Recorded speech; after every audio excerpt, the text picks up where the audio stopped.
Olá pessoal, professor Evandro aqui. Hoje nós vamos gravar a primeira parte da aula de sistema urinário, né? E a aula de sistema urinário será subdividida então em apenas duas partes, né? Depois ela vai se complementar com a aula de sistema genital masculino e de sistema genital feminino, que eu gravarei de forma separada. Já peço que vocês curtam, né? Esse vídeo, faz uma pequena pausa rapidinho, curte, que é importante, né? Para quem produz conteúdo aqui. E que se inscreva também, né? Quem ainda não está inscrito no canal, isso é bem importante. Em relação à constituição do sistema urinário, ele será constituído pelos rins, né, que são os dois órgãos que vão estar filtrando o sangue, né, produzindo o filtrado e, consequentemente, a urina, né, que vai ser o resultado de todo esse processo. Os dois ureteres, que são as estruturas musculares que vão direcionar a urina produzida lá nos rins até a bexiga urinária, que é a estrutura que vai armazenar temporariamente essa bexiga, né, para que no momento oportuno você esvazie, ou seja, libere a urina para o meio externo. E a uretra, que é o órgão, né, o canal responsável por liberar, né, conduzir a urina da bexiga urinária para o meio externo. Essa uretra vai se abrir, se for no homem, lá no ápice da glande, e se for na mulher, no vestíbulo da vagina. Em relação às funções do sistema urinário, estudar a fisiologia de sistema urinário é bem complexa, né? Mas generalizando aqui, as funções são regulação de quê? Da composição iônica, né? Composição, quanto que nós vamos ter aí de íons e qual é a concentração desses íons no nosso sangue, sódio, potássio, né, hidrogênio e por aí vai. O pH, né, a regulação iônica também acaba regulando o nosso pH. O nosso volume de sangue, né, a gente consegue aumentar o volume reabsorvendo mais sódio e, consequentemente, reabsorvendo mais água, ou diminuir o volume, né, excretando mais sódio e água, né, e os rins, então, possuem essa função. Consequentemente, a nossa pressão arterial, né? Se eu regulo o volume, eu regulo a pressão. Essa não é a única forma de regular a pressão arterial, existe todo um sistema complexo, isso vai estar envolvido também com vasoconstrição e vasodilatação, mas, sem dúvida, regulando o volume, eu regulo a pressão. Excreção de resíduos e substâncias estranhas, né? Ou seja, o que foi o resultado do metabolismo que acontece no nosso corpo, né? O resultado do sistema de quebra e de produção de compostos do nosso corpo, né, tem que ser liberado de alguma maneira e, em grande parte, vai ser liberado através da urina. Então, por isso, excreção de resíduos e substâncias estranhas. Bem, em relação à topografia do rim, né, essa é uma condição interessante, porque os rins eles são considerados retroperitoneais, eles não estão na cavidade peritoneal, eles estão atrás dela, atrás do peritônio, por isso retro, né, atrás, peritoneais. Eles ficam localizados aqui na região lombar, ou seja, retroperitoneais, na altura ali entre mais ou menos a vértebra T11 e a L3, tá? Sendo que o rim direito ele é ligeiramente mais baixo do que o rim esquerdo. Por quê? Porque o fígado, né, acabou ocupando um espaço maior aqui do lado direito e, consequentemente, então, o rim direito é um pouquinho mais baixo. Eles são parcialmente também protegidos pelas últimas costelas, pelas costelas flutuantes. Bem, situação muito importante aqui quando a gente fala de anatomia dos rins. Ó. Os rins, como eu falei, são retroperitoneais. Esse aqui é um corte transverso, ó, um corte transverso em que eu encontro, né, em que eu vejo ó, a cavidade peritoneal aqui. Ó, eu tenho aqui o peritônio. Ó. Aqui, essa região eu considero como o retroperitônio, atrás do peritônio, ó, o rim aqui. Ó, um outro rim aqui. E aqui eu vou observar, né, musculatura de dorso, as vértebras, né, e a pele do dorso. Bem, notem o seguinte, ó, que e essa aqui é um corte sagital, tá? Ó, um corte sagital em que eu estou observando aqui o fígado, tá? Intestino grosso e eu vejo o rim. Essa aqui é a parte anterior, a cavidade abdominal. Então, isso aqui é o retroperitônio. O rim está localizado aqui. O que eu vejo? Que o rim ele vai ser envolvido, tá? E sustentado pela fáscia renal. Calma que não é bem a fáscia que prende o rim, a gente já chega lá. Mas vejam, lá do músculo diafragma surge uma fáscia, chamada de fáscia renal, que ela vai ser subdividida em duas lâminas. A lâmina anterior, essa que eu já estou apresentando para vocês, tá? Então essa aqui é a lâmina anterior, e a lâmina posterior, que é essa que a gente verifica agora. Então, a lâmina anterior e a lâmina posterior compõem a fáscia renal. Essa fáscia renal, ela é as duas lâminas são bem presas superiormente, mas inferiormente elas são mais frouxas, elas não se aderem firmemente, certo? O que eu vejo mais, olha, por dentro dessa fáscia renal, tá, e por fora dos rins, eu encontro uma cápsula constituída por tecido adiposo. Ela é conhecida como cápsula adiposa ou corpo adiposo perirenal. Está imediatamente ao redor dos rins, certo? Essa cápsula, então, adiposa, ela fica internamente à fáscia renal. E externamente à fáscia renal, eu também tenho gordura. A gente chama de gordura retroperitoneal, tá? Que seria o corpo adiposo pararenal. Ele está ao redor, ó, da fáscia renal, certo? Então, nós chamamos a cápsula adiposa que está dentro da fáscia renal de corpo adiposo perirenal. E a que está fora de corpo adiposo, ou melhor, né, pode ser corpo adiposo pararenal, certo? Vale lembrar que é esse tecido adiposo que mantém o rim em posição anatômica. Esse tecido adiposo, ele dificilmente é metabolizado no nosso corpo. A gente não utiliza essa gordura como fonte de energia, a não ser em casos extremos. Em caso de subnutrição extrema, o teu corpo pode metabolizar esse tecido adiposo, né, para transformar em energia, para utilizar como energia, na verdade. O grande problema é que, se isso acontece, os rins, eles perdem a sua sustentação, porque eles não são sustentados por um ligamento, e sim pelo próprio tecido adiposo. E eles acabam descendo, caindo. Essa queda é conhecida como pitose renal. E o grande risco da pitose renal é a torção de estruturas que estão entrando ou saindo do rim. A gente já vai ver o que vai estar entrando e o que vai estar saindo no rim.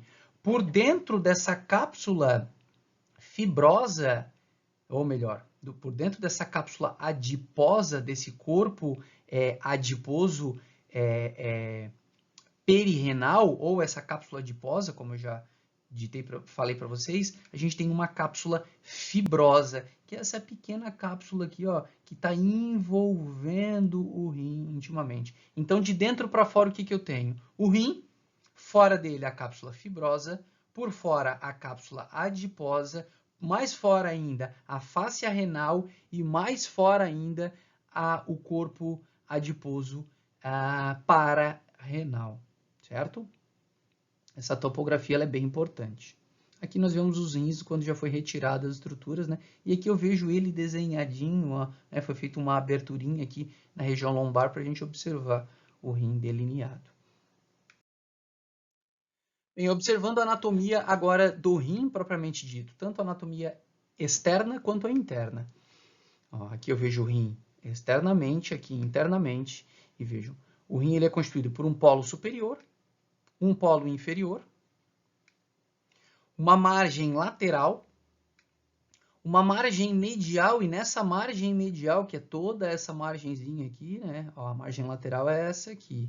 Toda essa margenzinha aqui, nós encontramos o hilo renal, que é uma região de entrada e saída de estruturas. Assim como eu apresentei quem já assistiu a aula de sistema digestório, né? O hilo hepático lá, aqui nós vemos o hilo renal. Quem já assistiu a aula de respiratório, o hilo pulmonar, aqui hilo renal. O que nós encontramos, então, entrando, né, ou levando um fluxo, né, para o interior dos rins, no hilo renal? A artéria renal, que é um ramo da aorta, a gente falou disso em sistema circulatório, que é uma artéria que leva um volume muito grande de sangue para os rins, porque esse sangue ele vai ser filtrado lá nos rins através das células que estão lá no seu interior, conhecidas como néfrons, né, as unidades funcionais dos rins.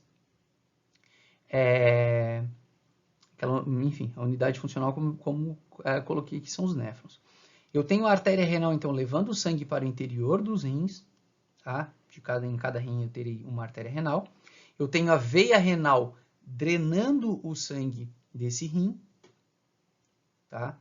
E, inclusive, a veia anterior, na verdade eu tenho a veia anterior, a artéria posterior em relação à veia e mais posterior ainda a pelve renal, que eu já vou explicar. Então, veja, o sangue ele entra nos rins, ele é filtrado lá nos néfrons e ele retorna através da veia renal que desemboca na veia cava inferior, tanto de um lado quanto do outro, a veia renal desemboca na veia cava inferior. A veia renal esquerda ela é um pouco mais longa, tem algumas características, ela inclusive é pinçada pela artéria mesentérica superior e a aorta, mas isso deixo para um outro momento.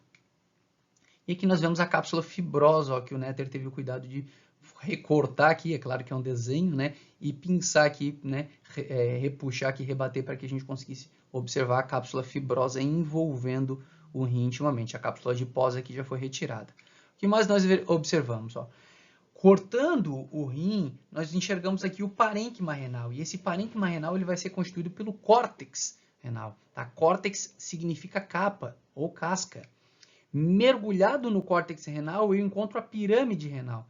Então, essas pirâmides, ó, tem uma pirâmide aqui, mas eu tenho um conjunto, várias pirâmides. O conjunto dessas pirâmides que estarão mergulhadas no córtex renal chamaremos de medula renal. Então, o que é medula é o conjunto de pirâmides.